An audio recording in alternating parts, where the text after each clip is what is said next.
have that the differences between cloud and on-premise systems, right? So we just discussed that the cloud in cloud. I mean, you can just have one admin who can do an SAP basis admin job, SAP SAP functional consultant, or a technical consultant. You don't need all jobs. One SuccessFactors administrator is enough, and you have a UI where you can pick and choose. There is no code as such you will be doing in SuccessFactors. Okay, everything is pick and drop, or you just need to know the logics, and everything is done.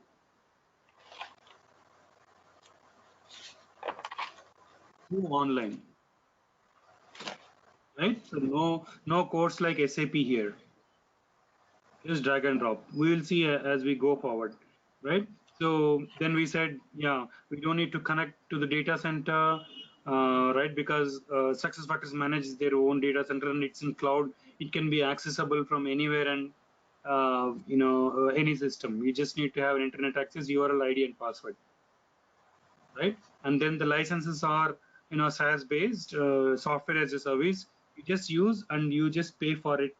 That's all. Okay, Ajay, Right, one so, thing. Yeah. Okay, so if the company has like 600 employees, so are they going to, get a subscription of 600, or how is it? See, how it happens is that let's say you took a 600 licenses for 1 or 3 years. Okay. They generally give it for 3 years, but for some companies they're giving it for 1 year as well, 1 year renewal. Okay. Okay. You took it 600 licenses for an year, let's say. But after 7 months, you immediately ramped up your plan, and then you have a plan of 1,000 people now instead of 600. Yeah. Okay. You don't need to go for a new contract again, or pay them in advance. You don't need to do all that stuff because the licenses are soft locked. You have 600, and then if you add 400 more, the system will still accept. But at the end of the year, they'll charge you accordingly till whatever you used. But in the other case of, let's say you bought 1,000 licenses and you used only 600, that you will, the 400 licenses, even though you didn't use, you just have to pay it because that's in the agreement. Yeah. The wise way of doing is taking bulk licenses. The wise way of doing is take whatever you want, and then the system will accept how many other extra employees you have. There is no issues. But the only uh, situation would be, let's say, for 5,000 licenses, your pricing would be X, and for 600 licenses, your pricing would be Y. Y is more than X. Right. Getting my point, right? Bulk Yeah. licenses, always you will have a say, boss, I am taking 1,000 licenses, give me a better price. But if it is 500 or 600 licenses, I mean, you may mostly go with whatever price he quotes. Okay. So is there any limit for the numbers? Like this is the limit that you can take for license numbers? No, the highest I heard it is around 4 lakhs, I think, 3 lakhs probably. Microsoft has taken SuccessFactors Learning and PMGM to start with. Okay. Okay, you have HSBC Bank, global location, EY Global, Mm-hmm. and Yeah. then you name a pharmaceutical company in India, which Mm-hmm. is headquartered in Mumbai. They are on SuccessFactors. Okay. Okay. And most of the companies, as I discussed in the first class, the most of the companies which are on SAP HCM today, the biggies have at least tried one module, started using one module. So yeah, Microsoft and HSBC, they have around 3 lakhs, I think. Standard Chartered Bank, I think they have around 2.5 lakhs. There's no restriction as such. Okay. Bigger the company, you will have a good say with success factors. Let's say if you're stuck with an issue because of the bigger company, the revenue for success factors would be more from these kind of companies. They will assign a partner dedicated for you. Right. So these are premium customers, and they'll assign a customer success manager who will be a liaison between you from the customer and to their technical resources. So if there is an issue, you can directly reach out to your product specialist in SAP. These Okay. companies will have a say in it. Yeah. And the kind of upgrades which these people are rolling out once in half year, they will come 1 month early to these premium customers as compared to others. Let's say the first half yearly release is in May. These premium customers will get to use that in April itself. Oh, okay. So this is the advantages. There is no limit for the number of licenses.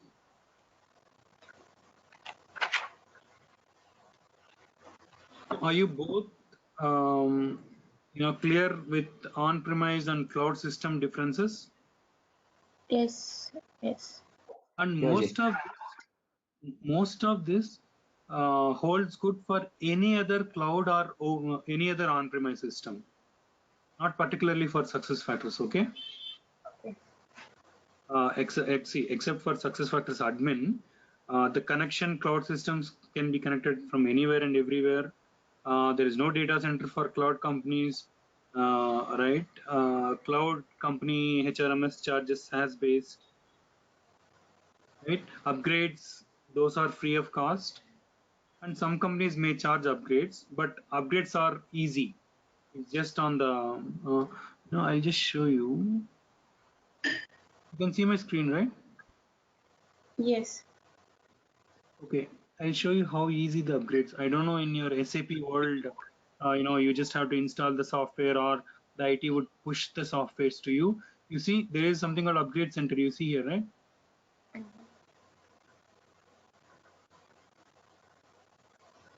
Click on that.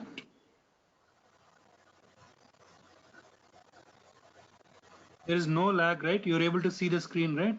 I'm in Upgrade Yes. Center now. Yeah, I can see. Okay, cool.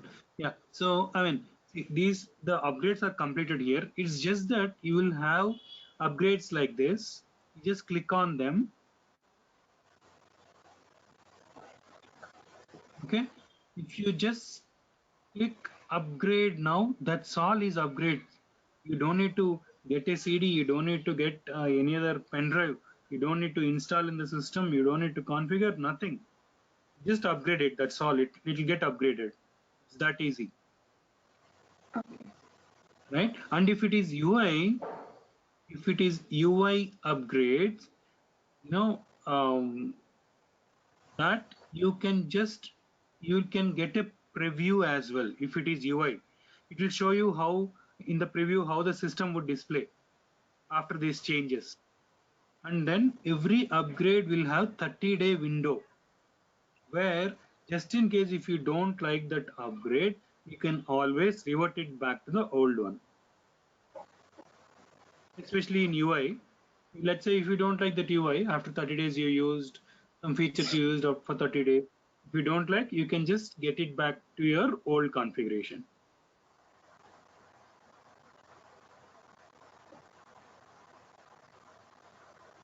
Right. So we were on this on-premise and cloud systems. we saw SF as a brand, and we saw the list of cloud HRMSs in whatever is available for us as on today.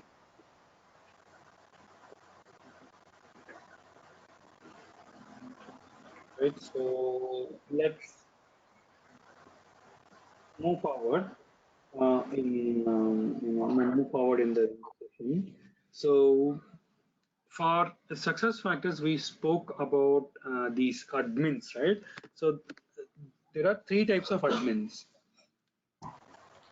Typically, you see in any company.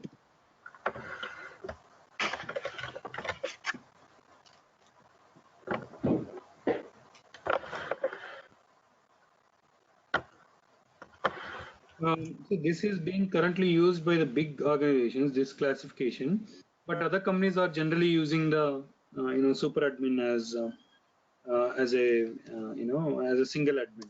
The first is a super admin, of course. First is super admin.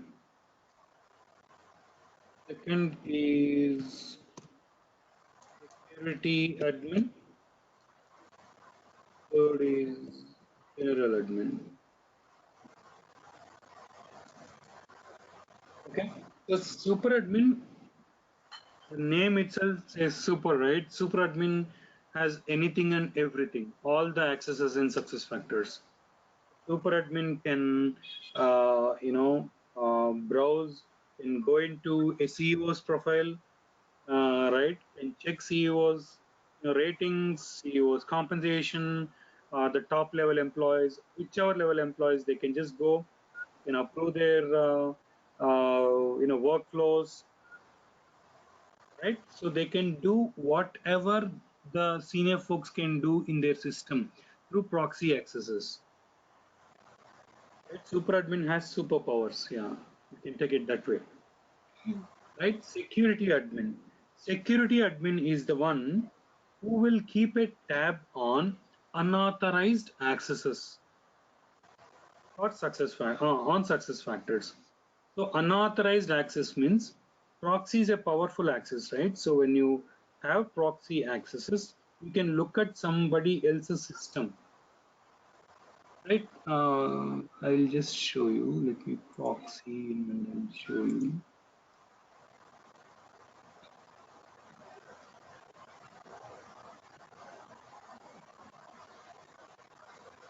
See, I'm just proxying in as Adam.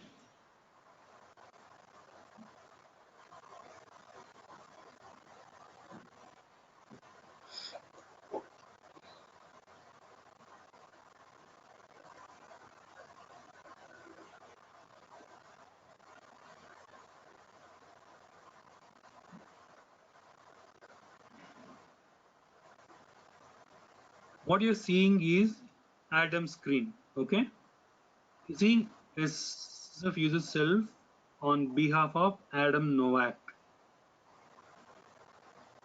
Right, so what we are seeing is Adams. You can just see what activity Adam has for to do. He has some activity. You can also go on just do I am done on behalf of Adam. And what you see here, your performance, that forms also is not SF user 5 but Adams. In case Adam has any form. Yeah, so Adam. Adam Novak, we can see his own form.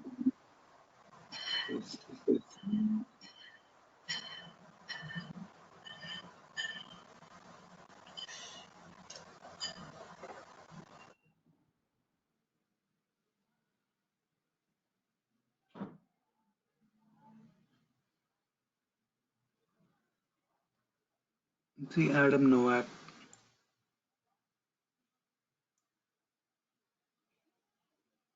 And then this will be Adam Novak's team members. So that's the reason it's showing under all the forms here. Okay. Okay, but we should remember when we proxy in as somebody, we should always remember that we should come back to the base login. Otherwise, what happens? We may think this is the base login, and we may try and see some accesses which may not be available in Adam's login. We should always, you know, become self to come out of the provisioning.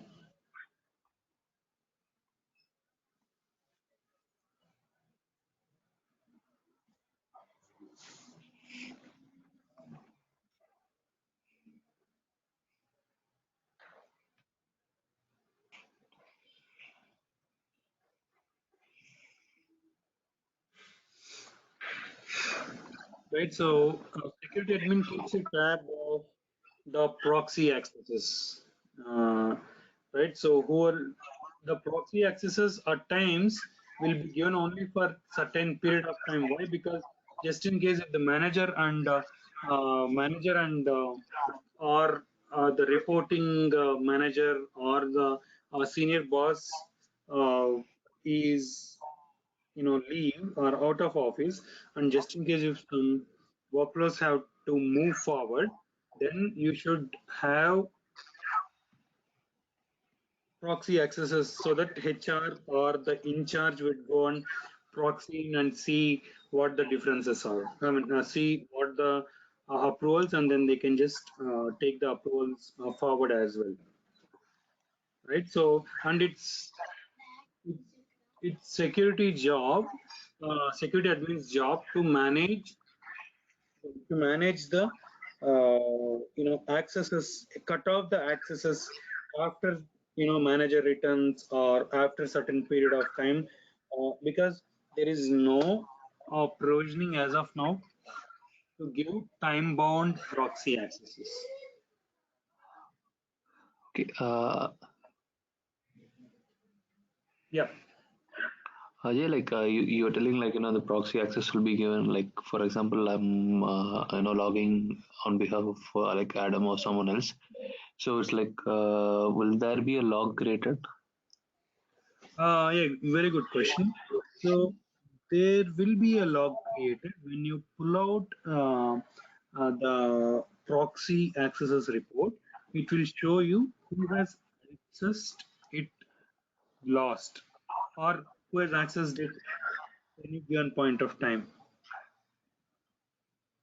Okay. That log is created. Yes. When we see the ad hoc reporting, we'll see that the proxy Okay. log is created. Okay. Got it. Yeah. And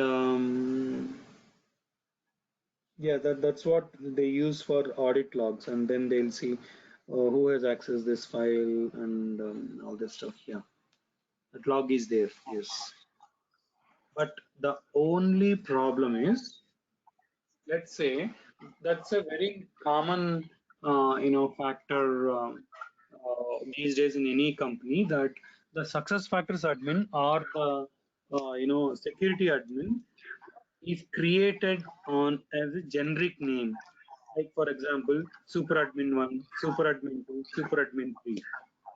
And then this super admin 1 should be, I mean, they would be using like some 5 people would be using, or 2 or 3 people would be using. If it is a bigger company, the same login accesses will be used by 2 or 3 people. Super admin 2 would be using by 2 or 3 folks. So that time what happens if they proxy in with this generic ID, what happens generally? Can you take a guess? Uh, can you come again? Sorry. What happens when a generic ID proxies as somebody else? Generic ID, not an ID attached with Adam or SF user 5. Let's say it is success factors SF admin 1 used by 2 to 3 people. So what happens when they access the proxy of somebody else? What are the consequences? Okay. If the access is like maybe will they get a notification or something? Mm, mm, yeah, kind of. They'll get a notification, but the point I was trying to drive home was that when the SF admin uses this, the generic ID proxies somebody else, even in the audit logs, we will only see as SF admin 1 or 2. You will not be pinpointing who in the SF admin has used this exactly. You're getting my point, right? Yeah, yeah. SF admin is a see. If we pull out a report now, we can see Adam. SF user has proxied in as Adam, right? But if SF admin 1, the generic ID which is used by 2 to 3 people, if they proxy, we will not be able to pinpoint who has done that, because if you ask that, they would say, no, I haven't done it. Somebody else would have done it. Because it will display as last used by the SF admin 1. Okay. Uh, SF admin 1 is with 3 people. So whom should we think that who has accessed that in the last? We cannot catch hold of that resource, right? Whoever has changed anything. Okay. Like you do they have any separate IPs like IP or because we log in with each one have different IDs, right? Login IDs. No, that's what I'm telling you. Some success factors administrators, some companies has this method of multi-login for a generic ID. So that's the reason the standard is that you attach super admin accesses to your login only. Okay, like for example, if Ajay is the super admin, create an ID as first name and last name. If Vimala is the admin, create an ID as first name and last name. But don't get into the habit of creating SF admin 1 for Vimala and SF admin 2 for Ajay. You cannot track the history. Audit trail report, you will not get it. Guys, are you Okay. with me or are you still confused?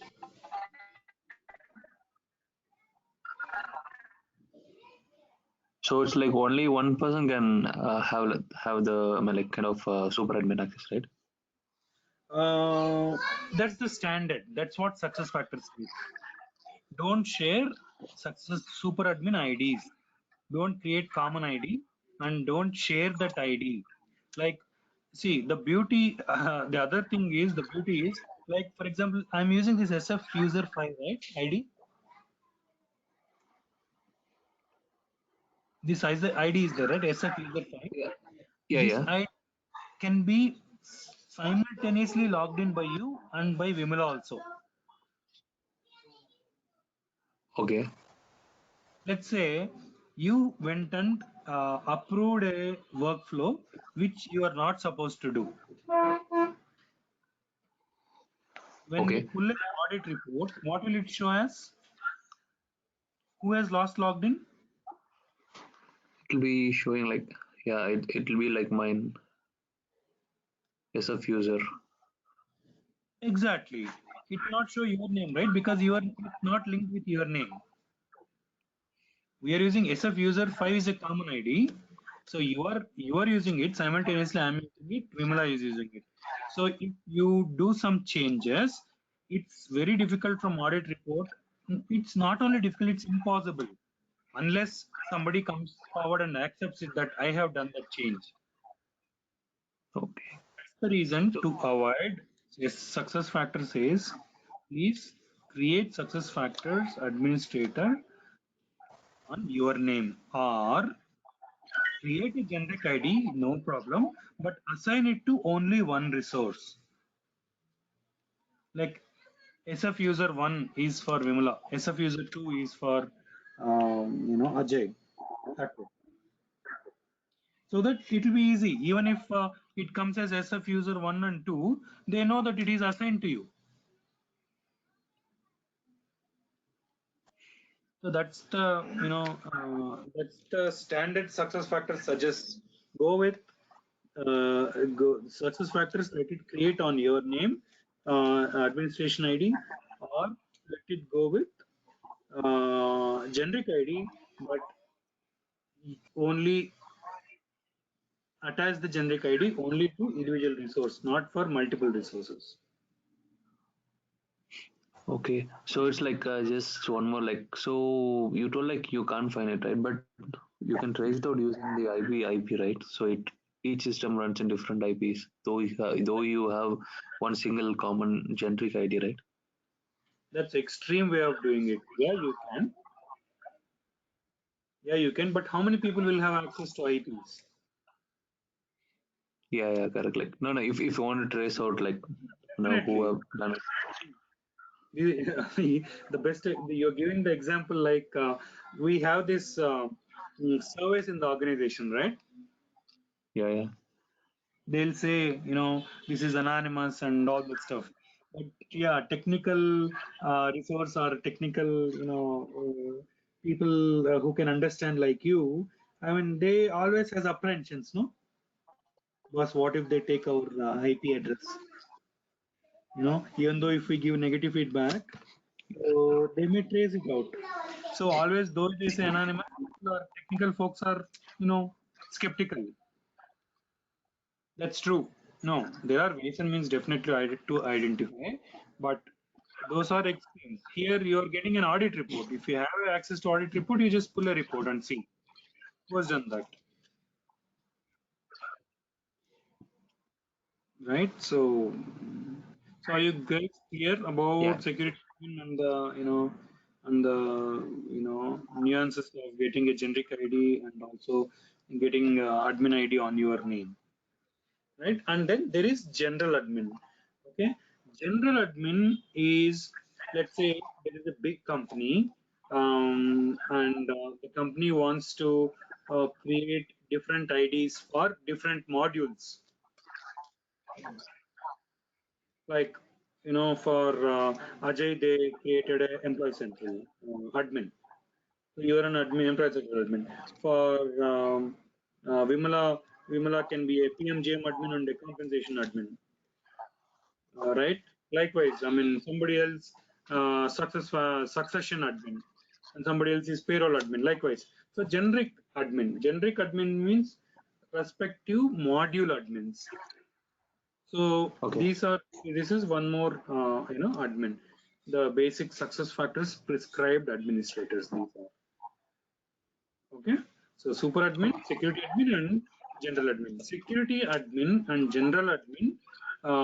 The roles are a subset of what a super admin is. Okay. So success super admin is a superset, while security admin and general admin is a subset. Okay. Any questions? So Mm, what Go ahead. what will general admin do exactly? I mean, even though it is a part of super admin, but I'm Okay. just check. General admin also, let's say employee central administrator. Employee central administrator will create employees in the, in success factors. He or she will create workflows in the system for approval processes. They'll create letters. Um, in case if somebody needs some accesses, they will go to RBP and then configure it. They will write business rules to achieve some of the activities in the system. So they will do the same things what a super admin does, but permitted to a single module. But super admin can be a king of all the modules. So general admin is mostly permitted to one or two modules and are otherwise permitted to certain activities. For all you know, the proxy accesses may not be given to general admin. But apart from that, like RBP accesses or your workflow accesses, everything can be done by a general admin.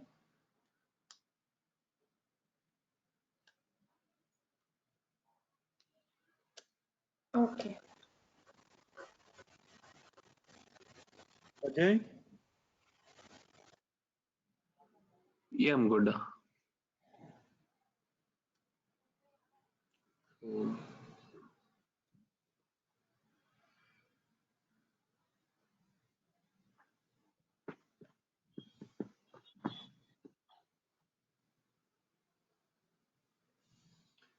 So,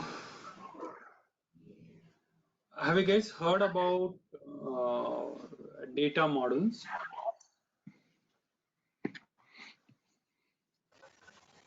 Uh, Heard or read or about data models? Okay. Yeah. Yes, Ajay. So what kind of idea you guys have on data models?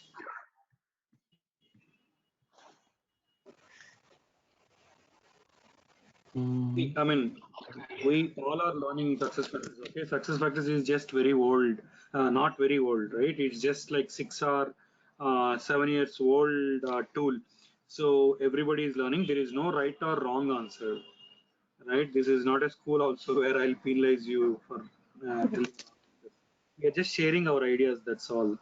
So please be open so that we will learn and we will let learn as well. So what's the idea you have on success factors? Models, data models. It's a data data flow. models, like, Okay, okay, cool. Any thoughts, Ajay? I have used it long back, like in terms of a data modeling software, like the rational rows, Oh, okay, okay, okay. Got it. Got it. and And then the other one, yeah, Azure. the concept is the same, but I think your data modeling that is extremes actually. They are into models and all this stuff. So here, the data models in success factors are nothing but XMLs. Okay, XML, the shell of shell built in XML, which holds or a placeholder for different employee data in Employee Central for different category of data, like for example, personal, your employment, employee compensation, pay, job structures, and all this data is categorized into different data models. Okay, those are called XMLs. Data models are nothing but XMLs in success factors, which holds the data fields, So it's like right? we need to write in scripts, kind of things, like when you told about XML. That's right. So XML, we don't need to write anything. In that sense, you don't need to do coding from scratch or from ground zero. You have already a list of XMLs. Okay, you Okay. already have list of data models in provisioning. You just have to, whenever let's say your company started using your company has taken licenses, so you went there as an implementation partner. So the implementation partner's first job is to create an account in provisioning, and you should get ID, you will get an ID, and then you will start creating. You will start to create. You will create a company name. You will create a success factors administrator for the customer, and then you will download data models from the existing system. Okay, and then in case if you need to change anything, let's say there is some compensation data which you don't want to show it to employees, so you just go to data models, and then instead of edit you will just change it as view. That's all what you will be doing in XML. You will not be doing XML coding. You need to get a solid understanding of XML, but only to that level of changing bits and pieces, small, these activities kind. only to that level you require XML knowledge. Okay. Right, so let me just show you if I have a copy of XML. So let me just I'll take it.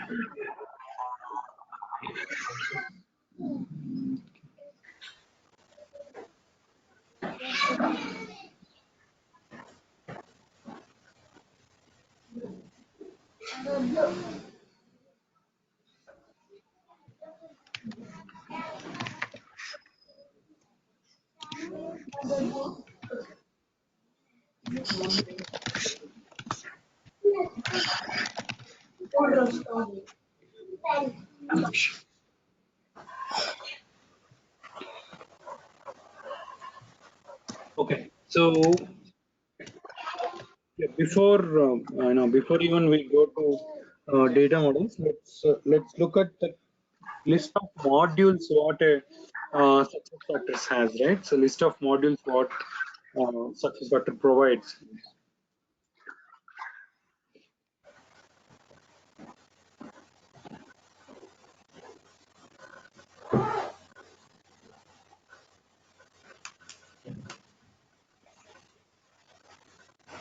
First one is employee central. So this is core HR, right? Employee central is nothing but core HR module, which has all the employee data whichever is sitting in success factors in any module that will come from employee central core HR module, right? Second module is RCM and RMK. So RCM is nothing but recruitment management. RMK is recruitment marketing. So recruitment marketing is where, recruitment management is where you have, your requisitions posted, your panel interviews, online, your offer letter generations, everything happens in recruitment management. Recruitment marketing is a tool where just to develop a site, like when you just look out for jobs, you just go to career pages of respective companies, right? So those career pages can be built using RMK of success factor, and also RMK will give you matrices like um, requisition to joining ratio, or offer to join ratio, requisitions to offer to rejection ratio, source matrix. Like, I mean, where is the source? Is it direct or job portals or the contractors or the consulting organizations? So these matrices are given in RMK, right? So third one is onboarding. Onboarding slash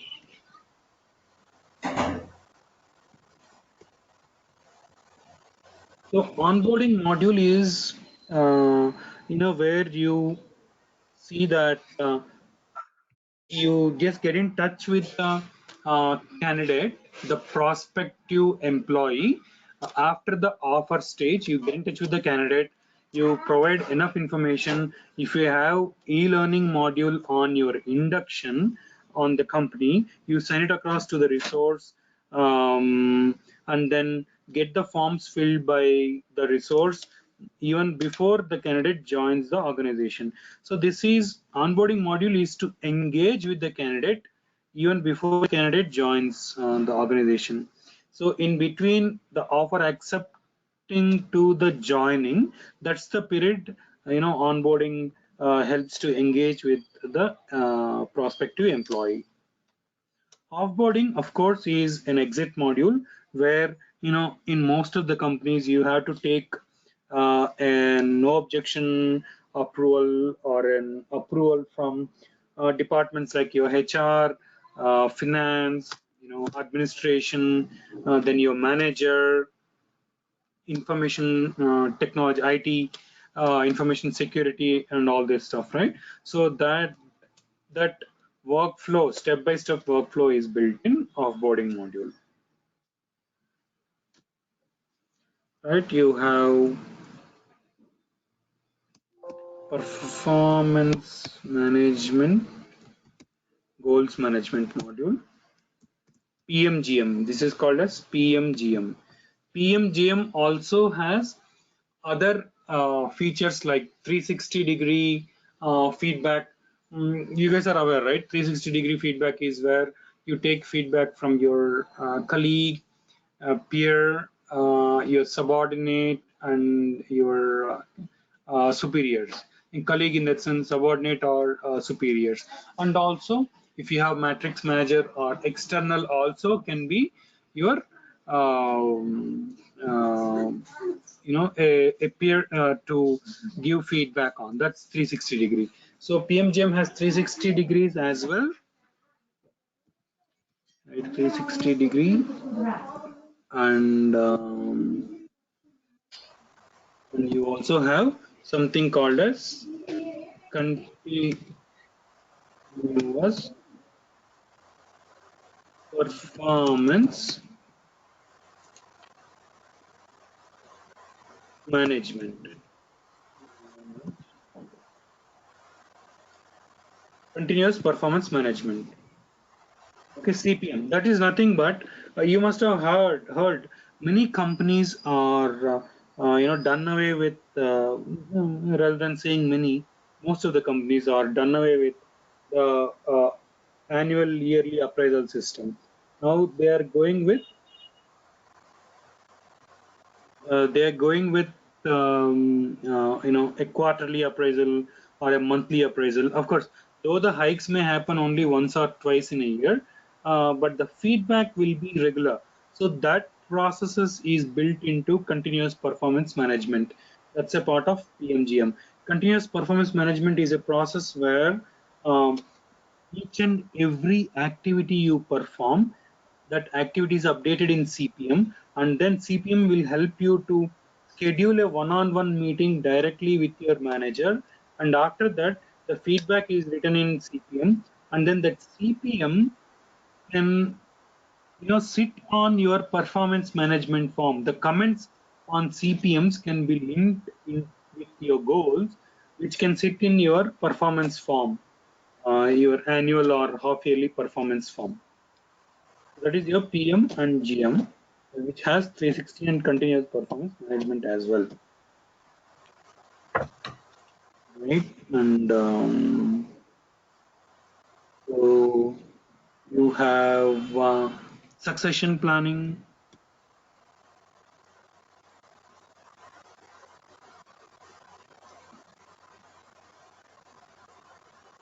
Okay, succession planning. You must be aware already, right? So succession planning is nothing but for any given role. If you want to develop an internal resource to take that role, to take that next level, succession management helps a lot. So this module actually evaluates performance and potential, in terms of ratings of the employee. This is called as 9 box method, right? Performance and potential. These ratings, of course, performance will come from performance management form, but potential ratings are evaluated by the manager using succession planning, and then they will categorize based on the evaluation. They'll categorize whether the employee can be taken, can take the next level in 1 year, 1 to 2 years, and 1 to 3 years. So based on this, the if the resource takes is identified that he or she takes 1 year to move to the next level, then the list of trainings that he or she should undergo, that will happen in something called as learning module.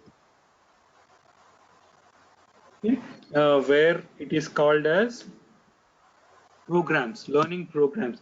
Learning programs is where the 1 year training journey of that successor will be carried out in your succession planning module using learning module. Okay, whatever trainings they have to undergo, whether it is online, classroom, anything that can be scheduled and monitored in learning, and you can evaluate also the scores also you can find out in learning module as well. And that once the succession planner successfully completes the program, then the resource availability will directly go to the recruitment module, telling that when somebody is trying to hire a resource for that level, the it will show the indication that there is already a internal resource with this skill set. Why don't you look at them? This is through integration and customizations that is possible, right? So we learning, learning. I mean, learning is a is a big module in itself. Learning has a lot of programs, classroom training classes, sessions, evaluations. All this can be built in the learning module. Yeah, compensation module. You have variable pay.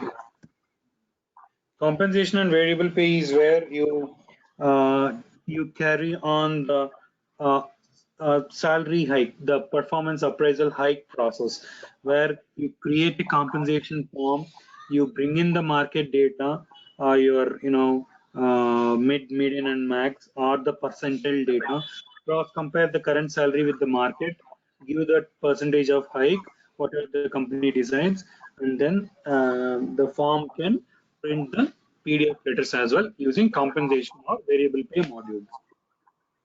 Right. So why there is a split is they say that because Europe and US has a lot of sales organizations where they may have quarterly bonuses or half yearly bonuses. They need a separate module to evaluate the ratings and then create the bonus plan. However, I mean the insider story actually is that they wanted to split these modules and sell as two modules is more money, right, than one module. Yeah, Yeah, so that's their basic way, right?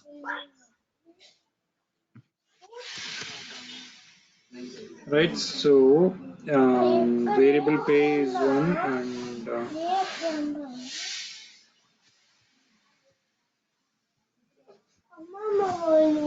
just a minute.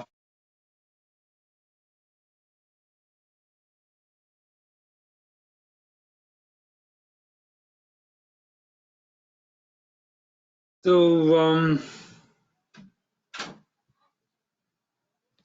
you have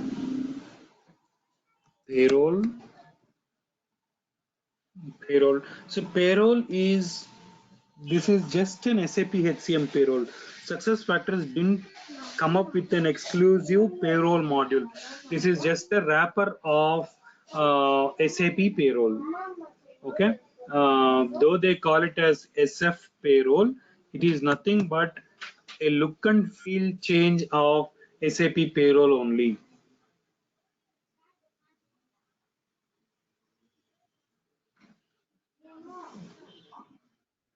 Right. So, and of course, they call it as easy payroll.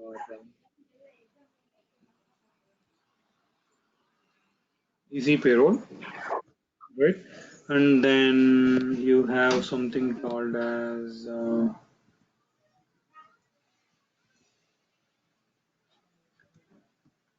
WFC or ORD. Okay. Workforce analytics or WFA, sorry, WFA or your ORD, WFA and ORD, in fact. WFA is workforce analytics. So workforce analytics The name itself suggests this is analytics, right?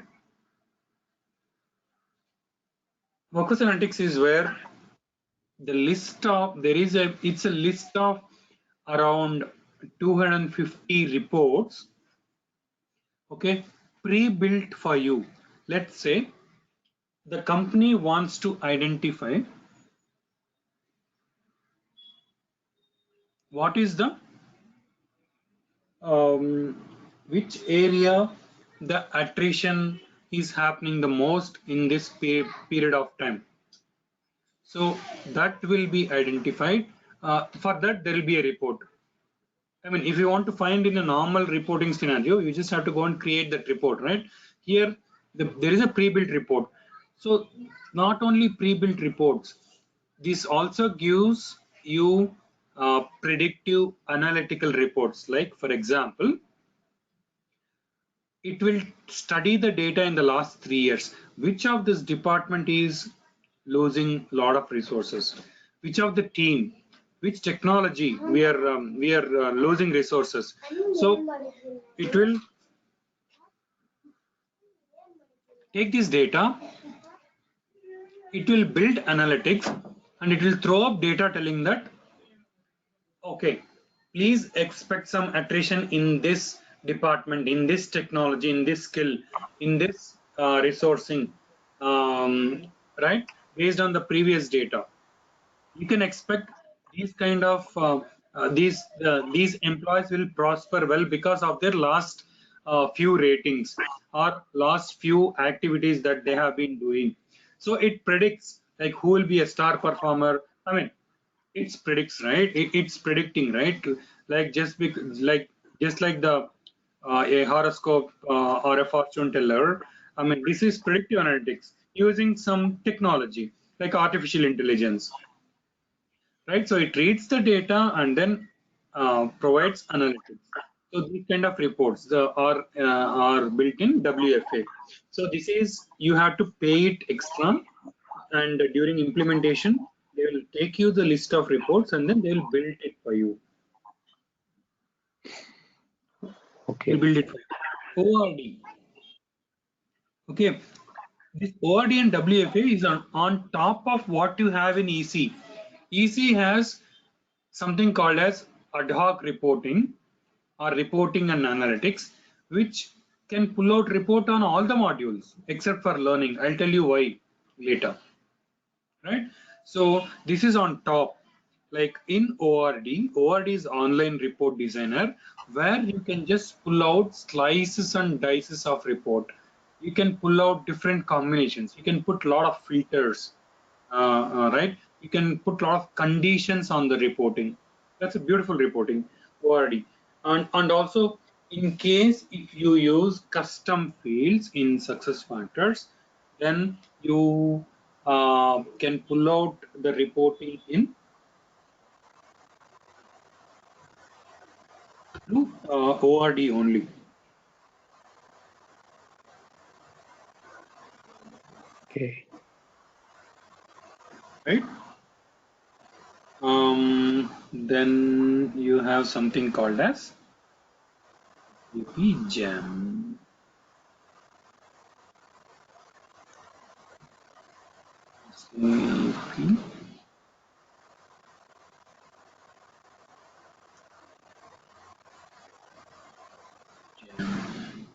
Okay, Jam is nothing but a collaborative tool which is within the organization,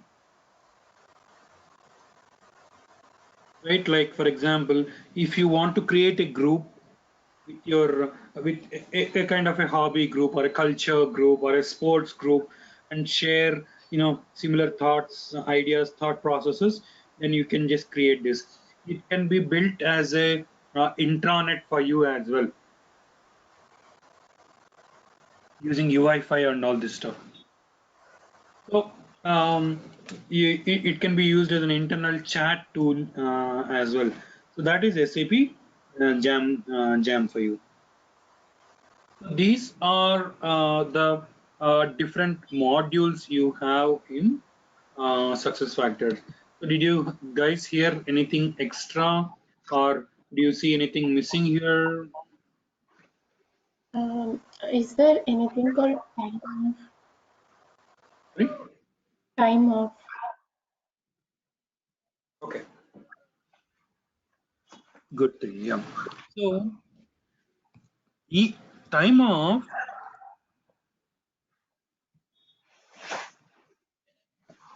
Time off comes with time off are two types, right? So employee central time off and employee central. Both employee central time off will cost more. Employee central will cost bit less. It comes with a bundle. And please remember, for associate certification, you don't have time off module. Right? So for our training purposes, of course, I will just definitely give you an overview of what time off is, what time profiles are, how do you create a time profile, how do you create a time account, and how do you assign it to the each and every employee. That overview I'll give you. That itself is a module, but it comes bundled with Employee Central. And for associate certification, you don't have time off.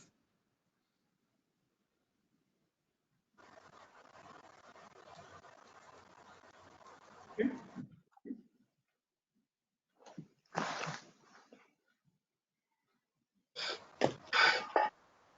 Okay. Now EC, right? So let me tell you, we discussed, right, that some modules are homegrown by SAP and some are third party. So, of course, Employee Central is, success factors module. RCM and RMK is third party. Onboarding, offboarding is third party. Third party means they have acquired it. I mean, there's no need to go into a different environment, but they have acquired it. Right? PMGM is their, is their best performing module. Succession planning is SF, SF. Learning is from Plateau. Compensation is of course SF. Variable pay SF. SAP. SF. So RCM, RMK, onboarding and learning is third party. Okay. Third party. So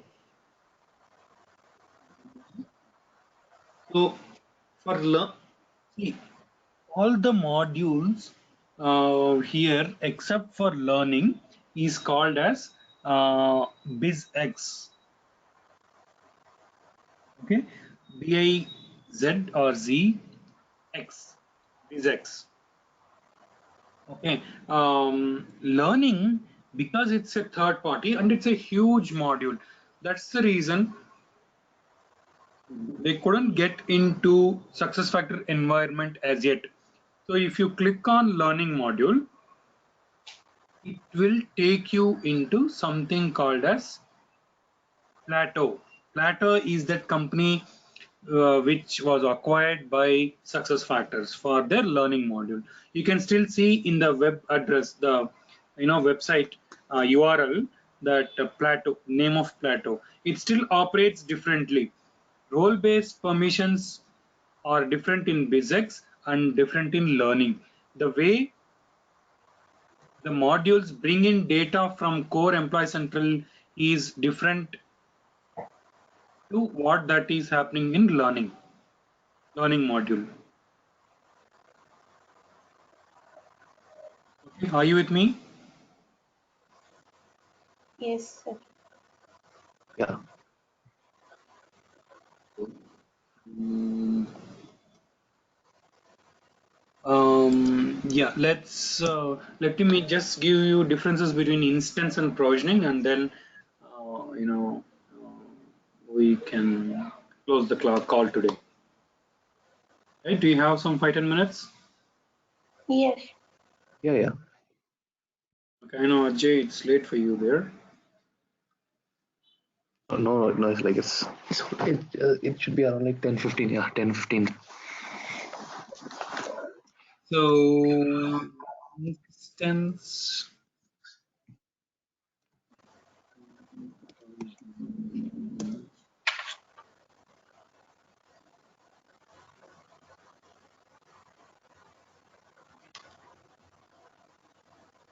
Okay. So, okay, can you guys give me, your thoughts on instance and provisioning?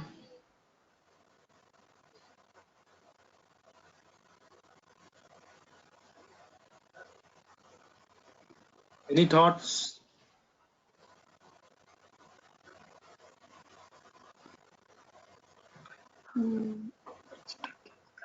Provisioning end-to-end access and instance, we can make any changes. I'm not sure. Yeah, that's a good try. Yep, that's a good try. That's a pretty good try. Yep. So instance, right? So in simple words, what you see is instance. Okay. In simple words, what you see in success factors is instance. Okay, what the success factors administrator sees, that is your admin center. Okay, that is instance,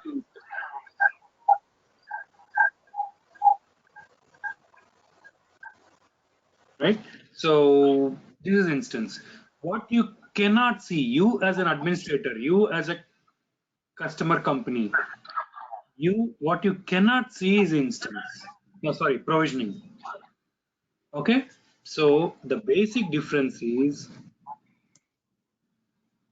instance can be accessed by administrators of the organization and partner consultant. I'll tell you till when partner consultant can access this. Okay. However, provisioning only can be accessed by implementation partners. Okay. How a partner consultant can access it? Can you guess?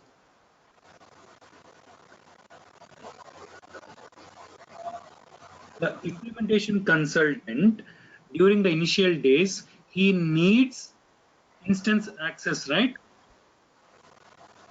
Yeah. He needs instance access to configure and all this stuff, right? So that's the reason partner consultant will have the access. But after implementation, this success factors administrator is there, no, of the organization. He or she can remove the accesses of partner consultant. It will not automatically remove. You have to remove the accesses. If you had created a generic ID, you should deactivate it. Okay. Okay. So here, provisioning only can be accessed by implementation partners. So there is a process. It will not come automatically for implementation partners. Okay. So there is a process. So steps to get provisioning access. Okay. First one, send out a mail to implementation partners. Like let's say your company has brought in Accenture as an implementation partner. So that spark of of implementation partner should send out a mail to the SF admin, which means the organization's admin. Okay, mail to SF admin asking for approval on an email, right? So once you get an approval, implementation partner will create a ticket, SAP Launchpad. Okay. Or let's say in Employee Central, if SuccessFactors administrators face any issue after the implementation, some technical issue or a glitch, or the system is very slow, you can raise tickets in SAP Launchpad, which is the SAP's official ticketing system. In the same Launchpad, these guys, the implementation partners, will have different logins. They can create a ticket and attach the approval from the customer. The employee would have sent the spark of SF from the organization would have sent an email, right? Approval. So that approval has to be attached. Based on that, SAP, based on the ticket, will create provisioning access. Provisioning access. Okay, you may get a question. So any implementation consultant will get a provisioning access. Yeah, if we were to do this training 3 years back, I would have told yes, anybody could have got provisioning access. But now they have a condition that you should be a certified consultant to get provisioning accesses. Getting a point? You should be a certified consultant. Certified in any module. You may be working in EC, but if you have certification in PMGM, fine. Any certification in any module. Okay, only those consultants will be provided provisioning accesses. Right. So instance can be done by this resource.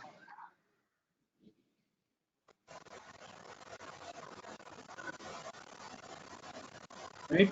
So instance is a place where you do your upgrades, configuration, your workflows, etc. Whereas in provisioning, you just cannot do, your workflows. Everything is moved to the instance, the admin center. Right. So, any questions till now?